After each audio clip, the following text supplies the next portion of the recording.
Welcome back to the Dr. Rob Show. Our next guest is making it her mission to help support the needs of families with Tourette syndromes and to help educate others about this neurological disorder. Nicole Greco from New Jersey Center for Tourette Syndrome and Associated Disorders. Welcome, Nicole. Thank you for being with us today. Thank you so much for having me, Dr. Rob. So what I want to do first off is just tell people about the center, what your mission statement is, what your purpose is, and what you're hoping to get out of it for people.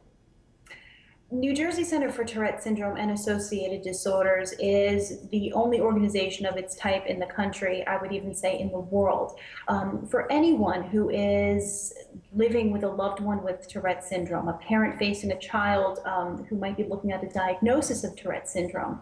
NJCTS, the center, is really a one-stop shop, not only for families, but for professionals. We offer support programs and trainings for educators, teachers, guidance counselors, clinicians, doctors, nurses, school nurses, social workers, psychologists. If you were to draw a bullseye around a person with Tourette syndrome, we are looking to support, educate, train, and prepare every person who would come in contact. And of course, that extends to family and friends. We also are out to advocate for the Tourette syndrome community. These are people in our neighborhood. They're our family, they're our friends. Well, I think it's important that people know that you're not an actual physical center, meaning that you're not a treatment center where people can go to, but you're really a website, and you're an organization that can act as a focal point to raise awareness and to give support, which is really so important, because I think so many people are confused or really have lack of really good information. It's one of the reasons why we have this show. So I think it's so great that you're doing. So what would you say is some of the most important things or some of the most common questions that you get? You just raised a great point. Misinformation surrounding Tourette syndrome is something that we face all the time. A lot of people are familiar with Tourette syndrome only through very inaccurate portrayals in media. Because of that, there's quite a stigma attached to this disorder. Right. The CDC came out with a figure very recently that 1 in 100 people show signs of Tourette syndrome. When you apply that to the population, that's tens of thousands in New Jersey alone. We're based in New Jersey. We serve the entire state, but we take phone calls from around the world. When you get the diagnosis of Tourette syndrome, the question is, what do you do next? Where do you go next? What type of doctors do you guys see? Right. What types of services are available? Because Tourette syndrome is also associated with a number of other conditions, OCD, ADHD, learning disabilities, depression, anxiety, and other mental health disorders, there are a number of needs that come along with that. So those are the types of phone calls that we get to the center from the family side of things. Of course, we also take phone calls from teachers. NJCTS has been offering an in-service program, the likes of which I really can't compare to other organizations. We go into schools throughout the region. We will educate teachers, administrators, guidance counselors, any other support staff that work with children, but also we offer a peer education program which teaches advocacy and acceptance. We're looking to support the whole child. That's the education part of it. Of course, we also get phone calls from clinicians, from doctors, nurses who want to know the best way to treat their patients with TS. So really we're reaching out into all of those territories. That's great. So, you know, I know that there's so much information. We want people to go through there. So again, is there any, 1 or 2 tips that you would give to parents out there quickly, and then, give us a way that people can get in touch with you? Give us the website. The best advice I would give is to reach out to the center, either on our website, www.njcts.org. Part of the mission of the organization is to offer a roadmap for families going through a TS diagnosis.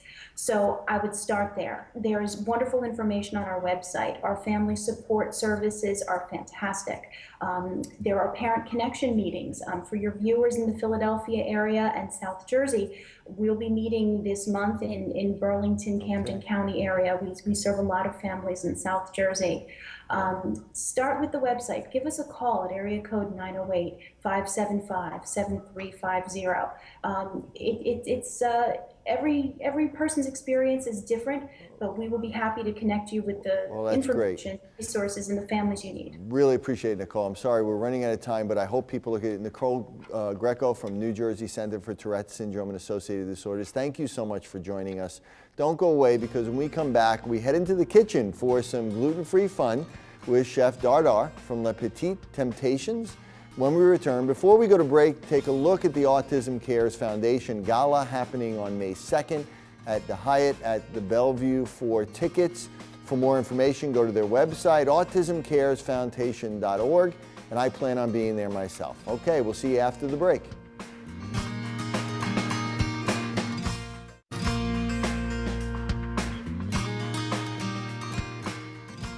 Welcome back to the Dr. Rob Show. Our next guest is a chef from La Petite Temptations. Jesse Dardar is here to show us how to turn gluten-free baking into fun. Welcome. Welcome. Thank you. Thank you. We were talking that you're actually a French.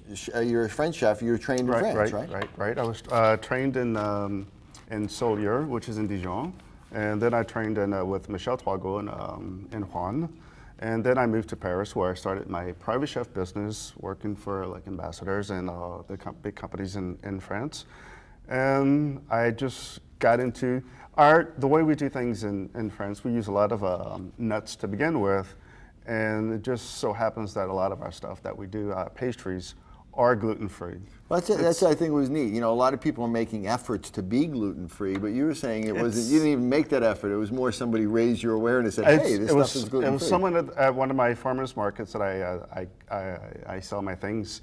They start questioning me about my ingredients and everything, and it's like, wow, this stuff's actually gluten-free, and it's tasty, and it's not dry, it's not chalky. It's interesting. It's nice. It's what quite more do you elegant, have? actually. It's colorful. Beautiful. It's colorful, and everything is made with like natural ingredients. It's really amazing. And Isa even thinks Isa it's is a great. chef. So let's get to some of I this hope. stuff right here. So I want to try this. This is The first one that we have right here is actually made with tofu. Wow. And we all know that tofu's, it's kind of uninteresting. You give it the flavor that you want to give it. This one is made with raspberries. The cake is with almond flour. And Almond flour. Almond flours, which is, I use a lot of nuts in all of my cakes, almond flours, pistachios. It gives like the texture, the moistness. And It's delicious. It's something I would order in a restaurant in a heartbeat. And it's healthy, and it's good Yeah. for you. and so in the tofu, there's no It's gluten, there's no dairy. There's nothing. There's tofu. It's just mixed with tofu and some rose puree, some rose jelly. It's just left to enhance, to give it a little flavor. So it's aromatic too. Yes, That's- because tofu has no taste whatsoever. Right. So it's just put like soft tofu in a blender, mix it, and it'll come back. It'll go back to its natural form, which is hard. It'll get back hard. Oh, we have a Well, little I chocolate gotta there. go to this chocolate cake. So tell me about the cake. The chocolate one is, this one is a vegetarian Chocolate chocolate cinnamon. where we have a nice quality chocolate that's mixed with soy milk. You want to try a little chocolate? Right. So it's dairy-free, It's dairy free.